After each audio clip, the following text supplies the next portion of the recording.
Listen up, CELab. I've got some great news for you. Until now, executives have been scrambling to find effective ways to retain customers and increase product engagement. But the solution is actually to train customers right from the start before any of those problems even arise. But without the proper tools, it's easier said than done. Any thoughts, Dave? Yeah, Adam, let me tell you about NorthPass, the game changer in digital customer education. Say goodbye to time-consuming and hard-to-track one-on-one trainings, endless emailing of PDFs, and help center links. NorthPass transforms your customer training into modern digital experiences. The best part, your learning program can be embedded seamlessly into your platform. Well, that sounds great, but don't take our word for it. Take the word of industry leaders like Walmart, Pipedrive, Glassdoor, and Freshworks. They all choose NorthPass for customer training. So, hey, why don't you get started today? Go visit northpass.com and tell them that Adam and Dave sent you.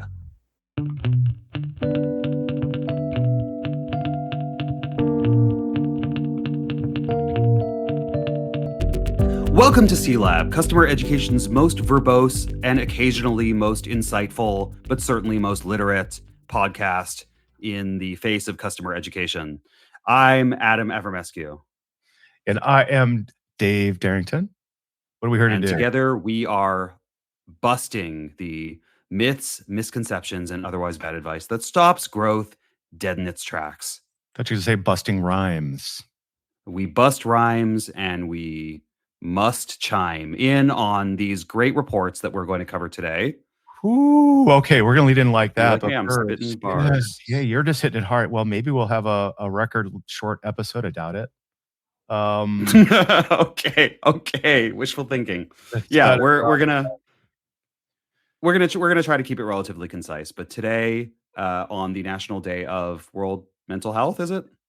Well, let's pull that up on the screen and we'll see. Which one do we have? World. Ooh, I think that's a downer, but it's definitely true. That's why we don't pull things up on the screen. Yeah, but we have a screen. It is World Mental Health Day. I think this is a good. It's World Mental Health Day. I think this is a really good one to start out with because everyone can stand to invest in their mental health. Everyone can. It's like your physical health. It's really important. Okay. So for those of you who are not looking at the screen, we have pulled up and then subsequently pulled down the National Day of calendar. And now we move on to something more related to today's topic, which is that it is once again report season. Report season is a season that Dave and I make up where we look at all the reports that have recently come out. So you can kind of think of it as we don't have time to read them when they come out. So I read them when they come out. We need to like force ourselves to actually come and look at them together in one go. And I appreciate looking at them together and analyzing them together because often there are certain themes or synergies or even contrasts that crop up that make them more interesting to look at in comparison to one another than just looking at them alone. So there's a few that we'll look at today, and I think we'll be interested to pull out some of the highlights. So Dave, in the spirit of keeping this short, concise, and crispy, we're counting down. Number 1, the TSIA State of Education Services 2023. You want to take us in? Yeah, let's start breaking this one down. And I think we always have to call out to Maria Manning Chapman for putting together a great report. Lots of interesting information in there. The best part I think about this report is, Adam, when you say it goes back years. So we've got so this nice baseline of it's not exactly customer ed, right? So you've got to temper that by saying we're looking at education services more canonically. Would you say that? Yeah, it's this report. Actually, I don't know the first year that they published it, but we've been covering it pretty much since our show started, and that wasn't the first year of the report.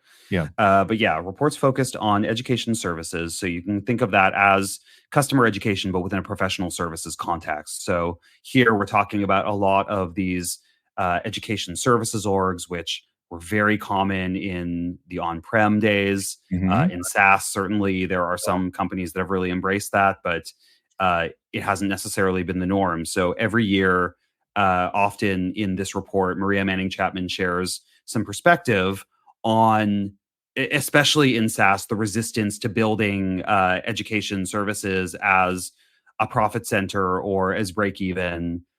generally criticizing the growth at all costs, unprofitable models of SaaS companies, and how that affects the way that you set up and invest in services orgs. So I think it's interesting that this year she's really highlighting the trends that we've got inflation, we've got higher interest rates than we've seen in years. Companies' valuations are depressed, so this affects us all, and it puts the emphasis away from growth at all costs and now on improving free cash flow and profitability. And this now brings us, like, in a way, she doesn't need to argue as hard as the TSIA has in previous years for why are education services, why is monetization still important?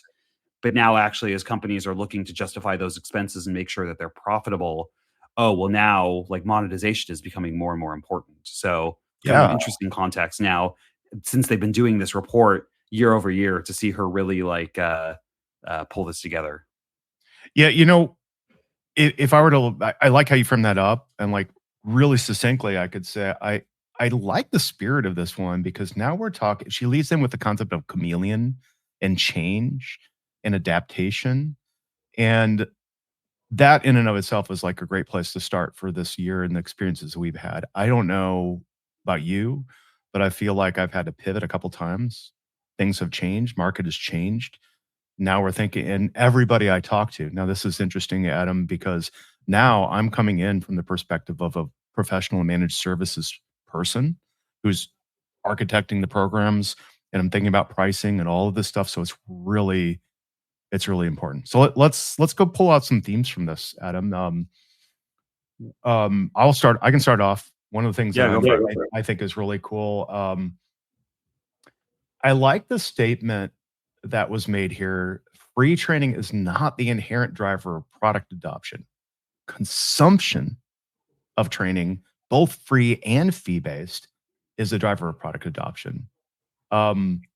Yeah. So what she's talking about here is basically like, we talk about wanting to make training free because we think that will increase the amount of adoption for the training, and thus training to like will be more effective at driving product adoption. But her point is that like it's not making training free that does that. It's making sure that the training is consumed. Yeah. If I could like restate that point. I really think that's an important point, is that if nobody's looking at it, it's the, if you build it, they won't come kind of premise. Right. You just have content. But I think we're seeing a lot more. I was at a conference very recently, actually leading a panel, and one of the participants had made a comment about getting into subscriptions and things like that. And they had this really cool model where it was free to fee, where premium content would come out 2 weeks. You can go get it, you can read it, you can go, you consume it, and then it's gone if you don't have a subscription. And it drove so much into the subscription, which was really reasonable. And it helped to drive that model where it had a little bit of FOMO, a little bit of, well, I better hurry up and get that. And now I don't have time for that. So I want to actually be part of the program. Really cool ideas. Yeah. Yeah. Agreed. So yeah, I mean, like, again, interesting to see the focus here, because like as they bring up in the report, consumption rates, at least for the groups that they surveyed, for free and paid training, like don't actually look that different. So like the implicit argument here is you may as well actually charge for training, because if you don't, then you might see very similar rates of consumption of training, and you also won't get paid for it if it's free. So was the fee to free ratio, like I think it was 75% fee based? Is that? Yeah, they had 75% of their respondents doing some form of free. No, I think it was 87 versus 13 actually. That's pretty Anyway, it was like, yeah, it's a very significant and let's acknowledge that this is TSIA's member base who answers this. So it's skewed, right? Like the companies that are answering this are by and large education services organization, and education services are often operating on P&Ls. They're operating as profit centers, or at least focused on cost recovery. So like almost de facto, if you are responding to the survey, you probably have a paid training program. So what's not being represented in here are a lot of the programs that she is kind of pointing out maybe struggling to thrive in this environment, which are like all of these like SaaS companies who aren't doing any sort of educational services. They're just doing like free training, or they're doing it as Mhm. marketing efforts or things like that. So like again, it's a stark contrast. But I think if you were to open this up to the denominator of all training programs out there, you would see many more who weren't monetizing but who plan to monetize, and we'll actually see that in some of the other reports that we look at, and so the ratios will look a little bit different. But Yeah, yeah. that's good to point out. Maybe if like skip through some of the marginalia and get into the meat here. Um, we got in. It got into like, okay, cool. Well, here are the fee-based programs. What are some common models if you get into purchasing, right? Hmm. And I saw some neat stuff. I thought in one of the diagrams, there's a lot of training days being sold.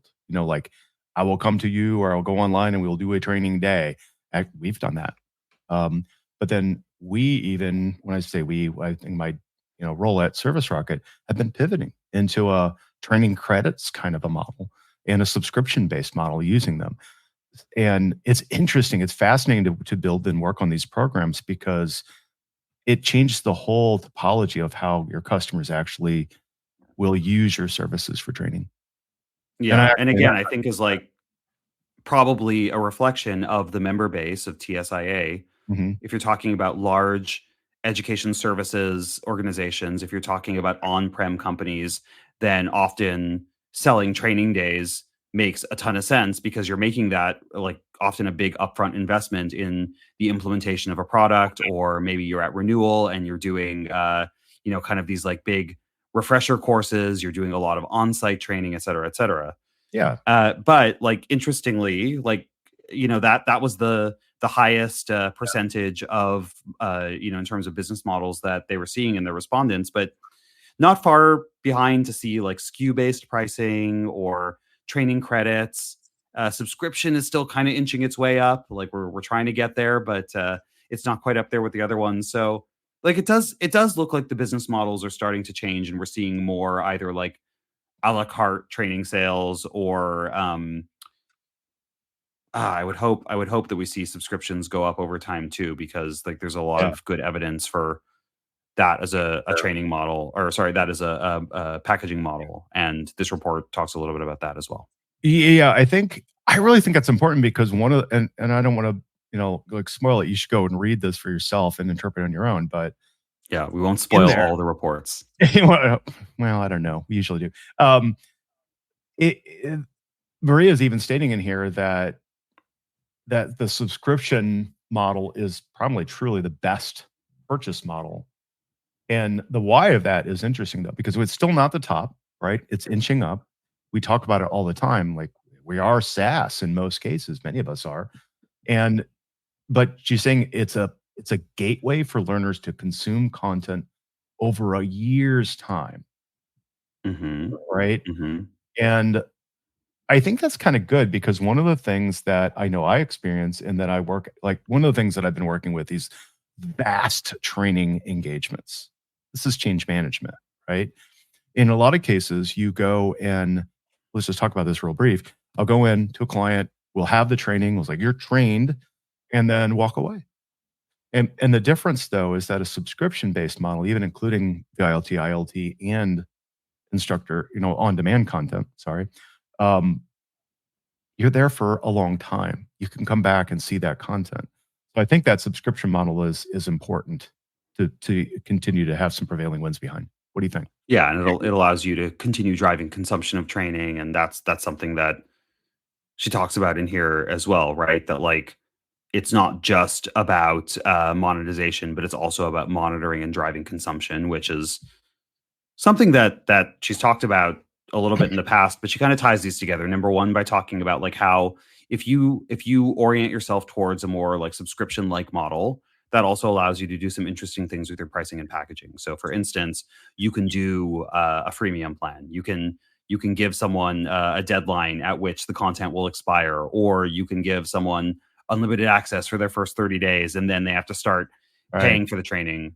But the other thing that it lets you do is it allows you to start doing ongoing consumption monitoring. So, for example, you have a consumption scorecard where you identify like who are your active consumers, your under consumers, your non-consumers, and then use that to develop playbooks for nurture to nurture customers into those higher activity rates. So like keeping a good eye on that and making sure that your training is actually being used over time and the customers are coming back to it and making the most of their subscriptions. Well, Yeah. okay, like now you're engaging more like ongoing with learning. Yeah. That's really important. It's driving that product adoption. Um, Yeah. well, let's wrap this one up. But the last topic I think we should discuss about it is mobile. Like, Mobile. Yeah. wow, Okay. some We're good going stats. mobile. um, up to 46% of the base of those responding to this report indicated that they were using mobile education, Yeah. like phone, Yeah. which, Phones. wow, that's almost iPads. 50%. Yeah, so basically what they're using as a threshold here is they're talking about engagement now. And again, we'll see this come up as a theme in other reports where one of the key themes is businesses trying to increase their customers' engagement. And so what are they using to engage? There are three trends that they identify. One is mobile, one is badging, and one is Mhm. social/community. And they say for something to be a best practice, they want to see at least a 50% adoption rate. So mobile is getting there. It's not quite there yet, but it's the highest of those three. And already they're starting to see some benefits of being able to offer training in a mobile environment. Like I think they have some interesting correlations here with higher net promoter scores. It's increasing overall training spend. It's keeping learners engaged. They have a longer time on platform, probably because they're able to keep coming on and learning. Now, I wish in this report there were like more examples of how these businesses are actually using mobile, because I'd be really curious to see examples of how, especially for example, for these like large education Hmm. services orgs, like what are they doing with mobile? What are their learners doing? Because like that seems really cool and really promising. Yeah. Um, but like we'll see some examples in other reports for not in an educational service context, but in some other context, like how mobile is being used. Yeah, that's cool. Um, all right. I think we pulled out the main meat of this, summarizing, we're talking a lot about monetization again, Yep. content consumption and engagement. It's a good report. It's there are some good bullets in there. We found some, validation and like a love shift to mobile. Anything else that stood out to you beyond that? Yeah, I mean, like monetization, we've drained. I think go look at the Yeah. report; it's really interesting. Content consumption, that's kind of again the idea of going from this like transactional learning as one off to continuous engagement, and have a model that supports that your learners can come back and continue to consume. Be Yeah. prepared to drive that, and then with engagement, looking at some of these more forward facing technologies and engagement strategies. We talked about mobile badging. We continue to see emerge as a trend, like alongside certification. The one that I thought was interesting as well, I don't want to go deep into it, but like they also call that social and community. So tying community to the education strategy, that's again something that we're going to see pop up in both some of these different reports, as well as something that we're continuing to see in the market. Yeah. All right. With that in mind, let's shift to the next report. Okay. So now we move on to our friends at Thought Industries, where we're counting down the state of external enterprise learning 2023. Ooh, all All right. right. You want me to kick this one off, I Dave? do. Please start. Okay. So this in this one we are looking at how what Thought Industries defines as external enterprise learning organizations. Um, and I want to make a call out here that in each of the report we see customer education described as something slightly different. Sometimes it's educational Mhm. services, sometimes it's external enterprise learning, sometimes it's organizational education. Everyone has like a slightly different spin that I think is reflective of their either organization membership base or their customer base. Like what are their customers kind of uniquely trying to do? So there's a little bit of like category creation in each of these reports. But how Thought Industries is defining it here is external enterprise learning organizations, really looking at like how are they growing? How are they planning to grow? and what are the top areas that they're making investments in order to drive that growth.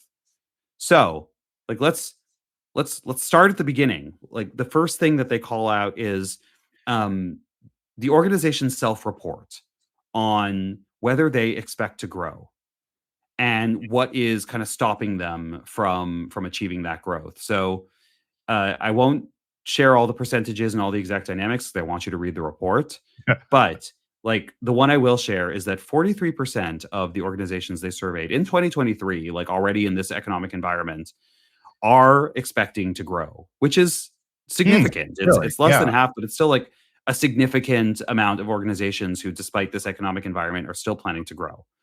However, like a similar number are still lacking analytics or value calculations or a real like education data strategy. So to me, that shows that we still have a ways to go in making this really straightforward to be able to calculate the ROI of an education program. But either they're getting more investment regardless of being able to show that. And we know that increasingly there are executive sponsors who are looking overall at the investments they're making and saying, like, hey, you know what? We need to do more with less. We need to get more efficient. We can't drive growth at all costs. Customer education is one of the key strategies we're going to use as part of our like digital customer success strategy. So yes, we will continue to make investments in customer education because one customer education head will save me like 5 CSMs or support agents. So Is that really coming through? Like, pull away from the report for a minute, Adam. Is yeah. that being heard? Is that what you're saying? Is being heard generally across our market? I'm seeing that more and more. I'm talking to more customer success leaders, not just customer education leaders, but customer success leaders who are acknowledging that they need to make way more investments in that scalable digital strategy because in a zero interest rate environment, they've had the ability to continue just hiring heads to solve all their problems. So high touch customer success programs, which are really high touch but really inefficient, um, have kind of ruled the roost. And now these same leaders are being asked to think about how to do more with less and really how to invest in like a more seamless digital experience so that they can serve more customers with a lower touch. So now those same leaders are thinking about customer education almost in the same way that, like, you know how customer education got a glow up during the pandemic and all Yeah. of a sudden people had to figure out like how to take all of their in-person programs online. Well, we're seeing a similar dynamic to that now, where people are taking their one-on-one programs and really having to like figure out how to make them one-to-many. So, you know, this is kind of maybe not exactly the same dynamic from every org to every org, but I would say it's a trend that we're seeing, and in my opinion, is part of why we would continue to see at least this moderate headcount growth across customer education orgs, despite the overall macroeconomic headwinds. Because like, Yay. okay, let's say you do a Yay. riff, right? That's And you good, lay that's off good. like let's say you lay off like 20% of your CSMs. Your customers still have to learn how to use the product, right? Your customers still have to adopt. You still have to have a strategy to retain them at scale. So like that need doesn't stop. We at CELab would like to introduce you to Strigo's virtual classroom. Strigo turns virtual instructor-led training into delightful, hands-on, collaborative learning experiences that drive product adoption and customer retention. Now, you've heard of VILT before. This is next level. Trusted by leading customer education teams, Strigo's classroom was purpose-built for hands-on software training. It allows your trainers to see customers interacting with your product during training and to jump into one-on-one sessions to deliver just-in-time guidance. Super cool. This way, you can also give your customers the premium learning experience that they deserve. So visit strigo.io, that's strigo.io today for your demo, and an exclusive offer for our listeners. Mention CELab for a 1-month free trial and the first 5 training sessions for free. Okay. Well, we could get really off topic real quick. All I want to say to that is, in this report, I wonder if this is like, I want to get into the psychographics or what do they call that? The firmographics of it and understand. I don't think this is all SaaS, because you're talking extended enterprise. You might be talking about organizations that are, oh gosh, what is the word? Okay, not coming to me right now, but not true blue, what we call customer ed. Yeah, like we have. Go ahead. I mean, I've seen just I've seen a lot of SaaS companies wholesale get rid of their teams. And I mean, yes, that's not all of it, but the point that you're trying to make is it's a one to many. One education resource used effectively can scale so much better than one CSM that's doing one-to-one training, or many people that are doing one-on-one training, period. Yeah, but let's talk about the firmographics. Like we are largely looking at companies with over 100 million ARR, largely B2B. Okay. Yeah. And so like that's not necessarily SaaS, but that does imply organizations that are operating already at like some some level of maturity. You don't hit 100 MRR or 100 Yeah. ARR just by It's like a good milestone. yeah, like you like in a certain era you could go public off a 100 million ARR. I don't know if a lot of companies choose to do that anymore, but you know there was a time.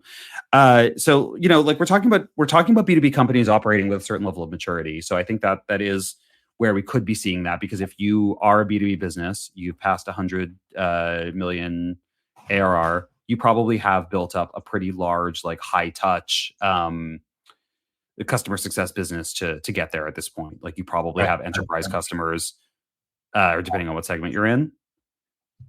But like let's also like let's be critical. Like if I put on my skeptical lens for a moment about what we're looking, this is self-reporting. So just because 43% of organizations expect to grow, I would be curious to go back and look like, okay, how many actually grew?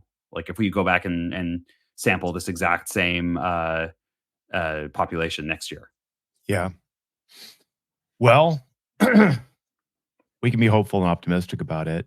Um, Maybe a couple more call outs from this one and then we'll move Yep. on. Did we mention revenue growth continuing up from 43% to 61% for orgs charging for training? That's cool.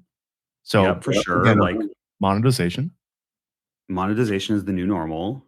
They actually expect to see that 75% of orgs will be charging in 2024, which like reinforces the same thing that we saw from TSIA in terms of like orgs are charging for training. It's becoming way more populous. I like that. So yeah, I think like again, and we're seeing a mix of distribution methods. Like here, it's like largely SKU based, a lot of a la carte purchases, but like also seeing some subscriptions, some like invoice, some bulk purchase. What I thought was interesting from this one is they look at the percentage of orgs who would consider themselves cost centers versus break even centers, which is like an interesting classification Yeah, that's versus profit centers. huh. And you've still got about half of them as cost centers, showing that like customer education still largely is operating in service of like the greater good, let's say. But now you have the other half basically who are operating either as break even or profit centers. So again, like really showing that It's a good like inflection paid point. training and recouping your costs at least is becoming far more common. Yeah, that's good because we're seeing self-sustaining units, teams that can theoretically grow, they're profitable. That's good. Yeah, well, and again, if you're going to be profitable as a business, and if you're going to focus on your free cash flow, like that does mean that in general you should either be able to recoup your costs on the investments that you make as a business, or you should be able to more clearly show the picture of like if you're operating as a cost center, what are you doing to either defray costs elsewhere in the business? So like if you are part of the customer success P&L, what are you doing to make customer success more efficient, for instance? That's a really good seg into, I think, the last point we'd pull out of this report, which was more Yep. about, okay, they ask now, okay, you're talking ROI, right? It's good to see half of the companies out there are now either profitable or break even. That means Mhm. that's good work, right? The rest of them understand that there's math and calculus beyond measuring, but that's the hard part because if we estimate impact, like what's brand awareness, has it gone up, what's our customer acquisition cost, what's our blah blah blah, churn, LTV. um a lot of organizations still don't have the data to report on all that accurately, was my takeaway. Yeah, absolutely. Well, it's interesting, right? Because they show like estimated impact on all of these other factors. They show like how does customer education increase brand awareness, customer acquisition costs, onboarding improvement, increased adoption, increased Mhm. lifetime value, churn reduction, creation of champions. And they're showing that there is still a correlation, but like a lot of this is self-reporting or like very manual collection of data. So the opportunity is still to do this in a more systematic way where you really can show, hey, you know what, I have a customer education data strategy and I'm able to more systematically show the impact that I'm having on a business, not just like self-report it. Yeah, yeah. We'll get there. All right. We will get Shall we there. move on? Shall we move on? Yes. We're counting down the Thinkific Digital Learning Trends 2023 report. You want to Ah, kick us off? I do. All right. I think this is a fun entrant. Have we covered a Thinkific report in past years? I don't I recall we think Thinkific, this is our first Thinkific report. did. Didn't. Okay. First off, I want to put it in context that Thinkific has largely covered more. I think the entree point has been more that influencer that the person wants to get video content out and they might be their own kind of person, but that's Yeah, been these are like shifting. creator economy. Yeah, Like that I am a creator. person setting up like I'm a yoga teacher and I'm setting up an online yoga course. Exactly what I was trying to get to. Thank you. But that's kind of important now that we're looking at the spectrum of education. And I've seen the brand move into like actually getting into the digital scaled success, right? With a customer success program as well, and in their Thinkific Plus package. All right, let's pull some themes out though. The first thing that I thought was really interesting is their coverage of short form and micro learning, which we know is a big deal. Couple stats that are pretty cool out of that is uh, short form learning benefits or discovering new topics, 41% new topics, and the ability to absorb those topics faster. Yep. 36%. And it's like interesting, like what they're actually calling micro learning here, because like the technical definition they say is like under 10 minutes, Under but like 10. really they're talking about stuff that's closer to 30 to 60 seconds. So like, yeah, if you're discovering a new topic, if you don't know anything about it and you're on TikTok and you're like, I want to learn, or I didn't know that I wanted to learn like Excel hacks, right? They give an example of this, like, I think she's called Miss Excel. Oh, And she did you like read that does article? TikTok dances while she like shares. No, I didn't read that article. What article? Oh, she's making like millions of dollars, right? And I mean, If that you're like watching the video, Gen Z, Dave just soy faced. You can clip that, clip and ship. soy faced. Oh my god. No, He but soy faced. let Okay, go on. let me try to make the point, Adam. The point is, I see this emergence of this creator economy. These people who are influencers. These people who really have learned how. And I'll maybe mention the TechSmith brand. Like how to use some tools, and they're building now not just entertainment, right? Mhm. I have found on TikTok some crazy good learning. Just fun stuff, of course. But like you're talking about Miss Excel, gosh, if I can get down okay, how do I do a cross tab or a pivot table or whatever? Forget that crap all the time. And Yeah. short, mini bites, those are exactly the things that I need. It's a different kind of conveyance and delivery. Yeah, so, like, for instance, like, if you're thinking about, "Okay, I'm like a B2B software company, like, Mhm. how do I use this?" Okay, well, like, think of it as, oh, this is awareness building, right? This is how you introduce someone to a new topic. You're getting their attention, you're showing them something they know already, you're getting them interested in learning more. This isn't your surface for Top of super funnel long kind of form, stuff, super right? in-depth contact, right? Yeah. But, like, a good intro and to their point about it being easier to absorb, yeah, it really forces you to chunk things out. It forces you, like, cognitive load feels very different when you're consuming things in like 30-second intervals instead of like an hour at a time. And it also reflects consumer preference, like especially when you're talking about certain different industry verticals. They say 57% of people are more likely to learn something online if they can do it on mobile, and like twice as many people prefer consuming on mobile devices than on desktop or laptop. So, kind of like question for me, if like, because they're looking at people who want to learn about cooking and fitness and entrepreneurship and Excel and things like that. Like, Is this Yeah. different if you're talking about B2B software? Probably, but there's still something for us to take away around the idea of using micro learning to chunk, as well as thinking about how we're getting our learning onto social and onto the places where people are every day to give them that hook into learning more. It's the front door. I think this is important. I mean, I don't want to belabor this whole topic big time, but I'm thinking about this more and more, Adam, as B2B is kind of hidden behind a veil, right? One of the things that you don't like, I could say any name and you'd be like, what? What's that? Smash two words together, you got a B2B startup. It's For sure, for sure. I mean, you on tell me about B2B companies all the time where I'm like, yeah, what is that, Dave? Yeah, what is that? But what I personally want to see more TikTok, YouTube, small shorts, things not coming from the brand, not coming from the company themselves, but from an influencer type approach. Why? Because okay, let's talk outreach. I was at outreach. This is a good model. Mhm. What I saw happen at outreach over my tenure there was this diaspora of these people who started off working there and became third parties. Now, Yep. these were predominantly that split between, well, I'm kind of consultant, but I'm kind of an influencer, and they did their own thing. Mhm. And now they were out on TikTok or YouTube with a little short that said, "Hey, if you do this and this and this, it will really make you a really good SDR. Let me tell you about it." Boom, done.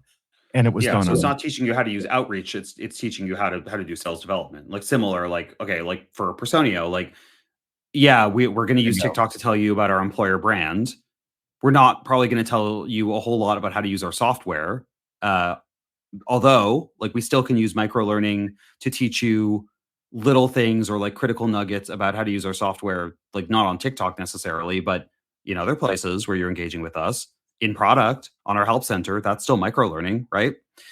You just don't necessarily think of it as micro learning. But what we would, for example, then maybe put on TikTok or on social is, okay, we can teach you how to be better at HR. And There you you might go. not care that it's Personio teaching you that, but if you see enough of it, eventually you will. And you'll have positive brand associations. And that might hook you into saying, like, oh, you know what? I actually want to make a bigger investment in my HR career. I should go to Personio. Personio is the company that's going to teach me about that, which is Yeah. cool. Yeah. No, I think that's super Okay. important because we're getting smaller forms, different things, different entry points, marketing esque. You can learn from it. And I think some of the other things that are interesting in this one is that those same creators that have been out there before doing stuff are now offering more courses. So it's like this bubbling up of people. Like I could be a third party consultant for some platform and I could be doing my own training and content and courses on behalf, like, well, they can't stop me. I guess they could. But wow, how powerful is that to say now I can do all of this stuff on my own as an individual and be a creator? Yeah, for sure. Especially like for instance, like when I worked at Slack, we saw a lot of people building their own Slack courses or Mhm. bringing their own point of view, how to be productive in Slack, and like, yeah, we're not going to stop them from doing that. Like it was great to hear everyone's points of view on how to use it, and like if it resonates with one person, great. Like having that diversity is awesome, and a lot of these like more like even if it's a B2B company, because like Slack's B2B, but like these more kind of like consumer oriented or like with really like wide surface area, like those types of products, like Notion might be a good example of this. There's Yeah. Notion influencers all over the place who are like teaching you to use Notion in all these Hero. like idiosyncratic ways. Miro, yeah, totally. Like these types of companies, even if they're like designed for B2B, they're still consumer grade, and you see a lot of individuals uh, offering their own point of view on how to use them correctly, and kind of being these like creator educators. Yeah. And I think that that would lend itself well to talking about community.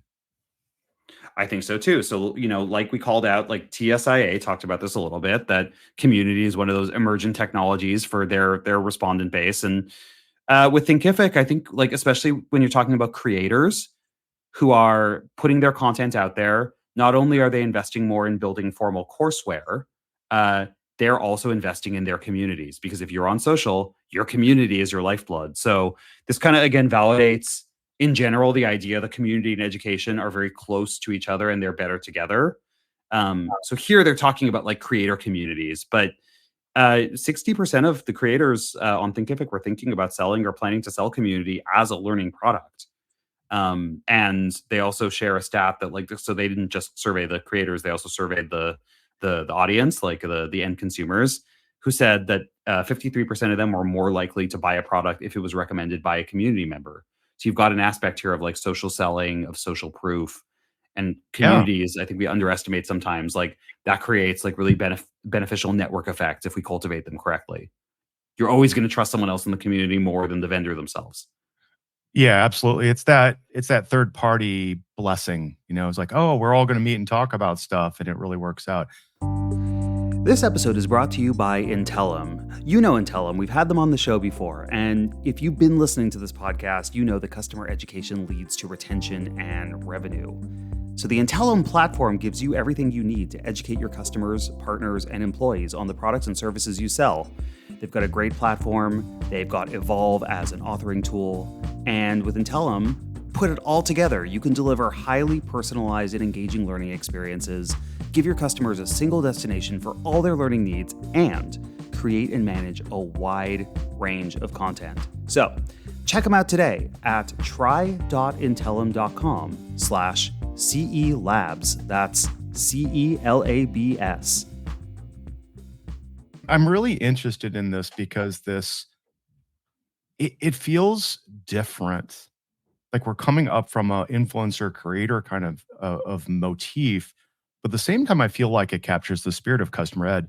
Question I had just kind of in passing is, do you think platforms like this that are more strong? I mean, it's like I could be one team of one person and go to that kind of framework and build out something kind of as an influencer in preface or alongside adjacent to a more formal curriculum like it would like when I'm thinking formal, it's longer form, credentialing, that kind of stuff.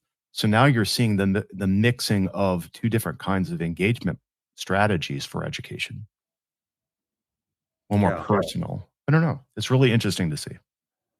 Yeah, I'd be curious to see both how other types of companies, like not just creators, but companies pick up elements of the creator model and start to use that, especially to engage either like younger audiences who are more used to this as a like an established way of doing things, or in general, there are pieces of that model that simply work really well as a business model. And I'll be curious to see like which types of businesses, which types of customer education needs respond best to that.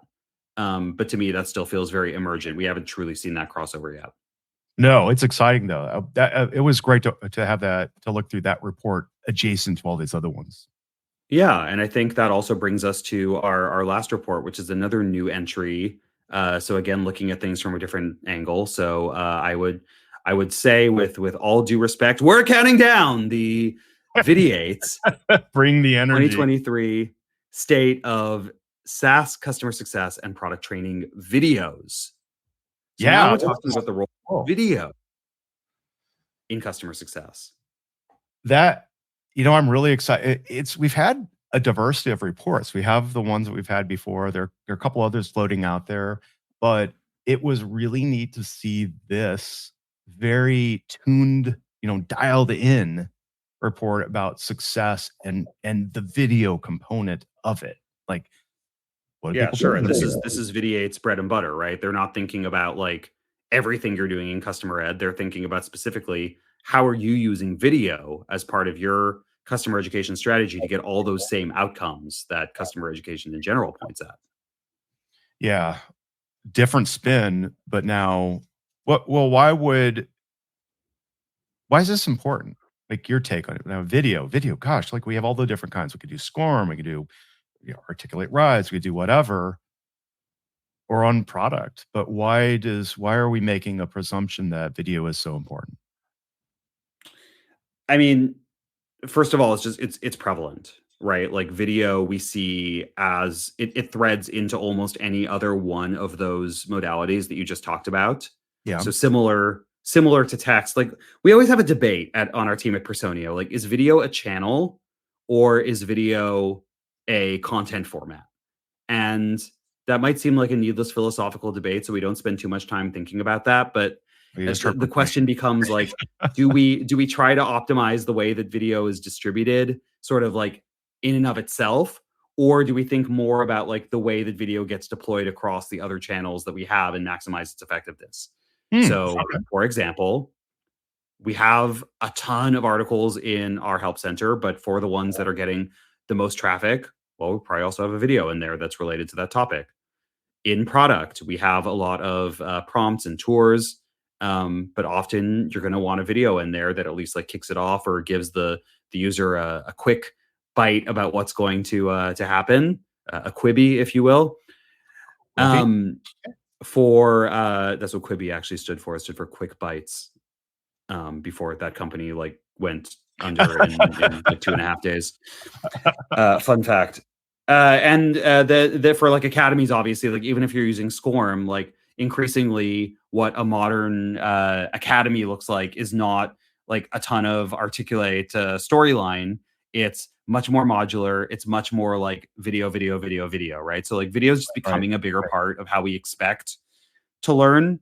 It's a good way of being able to, kind of like quickly convey process. It's a good way to be able to bring a human element in, especially when you're doing live action video. Mhm. And we see that in the preference that they say here 56% of customers prefer video over reading. Yeah. What do you think about that, Dave? Well, as a Gen X, formerly educated person that didn't As an have the old, internet, hey, as a certified old, hey, I'm a funkle of customer education, as some people will say, and so are you. is that So, a funky uncle? uh, yeah, ask Courtney and Sam. Okay. No, Okay. I If you're listening, let me know what that means. I really am conflicted because, look, I watch TikTok, I watch YouTube, I watch TV, I watch a lot of it. Do I pick up a book as much as I did? No. Why? It's boring, but it's important, right? So for me, like I wanted to go like a little philosophical.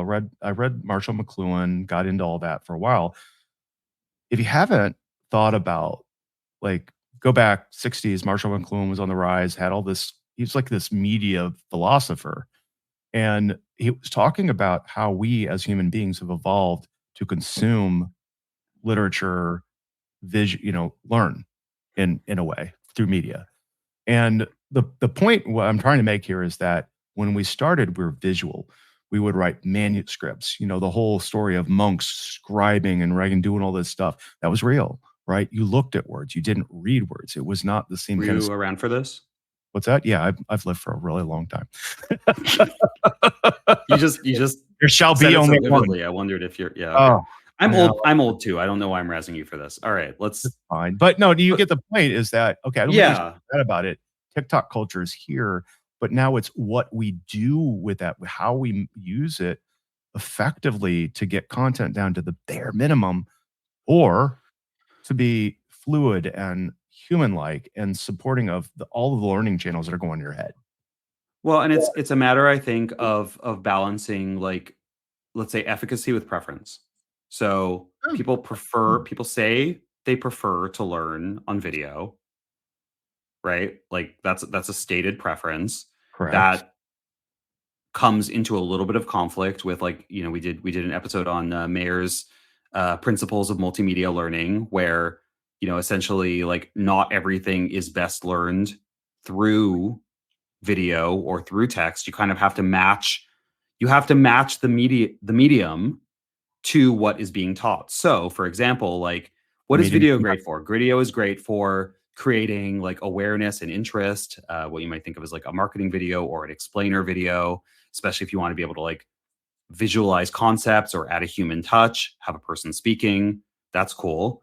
Video is also great for showing process. So, like, I could write out an entire stepwise set of instructions on how to do something complex in a product, but like, that's only going to work for so many people. It's probably better to also show a walkthrough of how that's actually done in the video and people can like look and follow along, put it side by side, pause, etc. So like you sort of have to think about like what are you using video for? And it's probably multiple things, but how do you use it most effectively as a learning device while acknowledging that there are like some things that text will be better for, or I'm thinking like even audio might be better for some things, but it's not about Yeah. learning styles.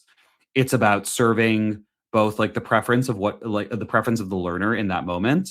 So for example, like video is not going to be great for me if I am on like a poor bandwidth connection, or if I can't like side by side my screen very well, or if I am in a position where I just want to like scan something super quickly and see what's going on. But if I have like a minute and a half to watch a video, and I want to see it done visually, well, yeah, then video is going to be great. So it's sort of like thinking about like, Yeah. I think it's like video and not video or, you know? Video and what there's a song in there. Yeah. Uh-huh, uh-huh. Um, Video killed the documentation yeah, it doesn't in flow. my help center. All right, that was the musical portion of the episode. But Oh, yeah, it's like thinking about like video is not necessarily going to completely replace all these other modalities, but I think like it's it's sort a of both important and. to dig into like how people think they like to learn, which like a lot of people feel like they're engaged by video, and then thinking about like practically like how are they actually learning, Yeah. and making sure that you have the right modality at the right time to be able to serve that need. Yeah, I think enough said on that. I mean, we all love video. It has its place. And it's really important. Yeah. But The, then it does a lot of things for the business, right? That's what the rest of the report talks about. You want to take us into some of that? yeah, no, that's where we need to seg next is, okay, let's talk. All right, well, if video does all these things, what is it doing? Acquisition, retention, support. One of the stats in this report came out saying that 93% of people say it's crucial. Video is crucial for these things. Why? Because, well, again, support, things like that. A tight, short video to show me something that I'm going to screw up every single time, it's a win. It's small, it's easy to consume, and it'll probably deflect a lot of those support calls, right? Yeah, 100%. And I'm trying to look at like the again the firmographics, because it's, you know, we're sort of like self-reporting like who says that this is the most important thing. Primarily customer success or customer experience folks, primarily in cloud, but also some folks who are in like education and learning platforms. Hmm. Primarily companies of 500 or more, and primarily at the manager level. So we are talking like probably about like managers of customer education, managers of customer success or experience, who are using video to like basically as a Mm. way to support these like broader customer success or customer experience goals. So I'm creating education as part of my customer onboarding strategy, or as part of my Okay. uh, support strategy, and you see a lot of those like downstream. Yeah. So that kind of frames up the space we're talking about. So here's some quick stats. 93% of people believe it's critical. Video is critical for acquisition, retention, support.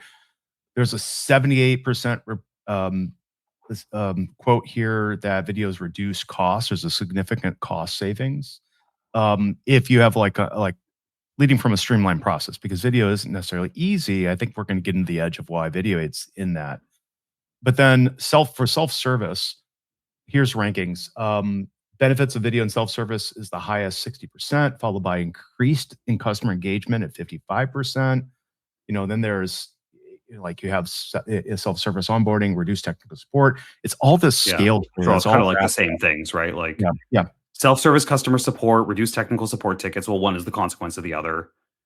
Increased customer engagement, self-service customer onboarding. Like now you're talking, the reason that companies believe it's going to reduce costs is you're taking something that would have well, happened one to one with a human, and now you're offering it in a medium that is still engaging but is also referenceable on your own time, yeah, that still gives you high quality information and kind of reduces the need for you to have the one-on-one interactions that you don't necessarily want to have. There are some you want to have, but those can now be repurposed towards having more valuable interactions. So that's why we're talking about cost reduction overall, because you're taking those like regretted support interactions, the ones that the customer doesn't actually want to or need to have. Yeah, And you're using video to help deflect those because you're giving customers different ways to learn the same things that they would have learned or resolve the same issues they would have wanted to resolve. And video's effective at doing that. exactly. No, it's really good at that. Um, well, in conservation of time here, we're right at about our time.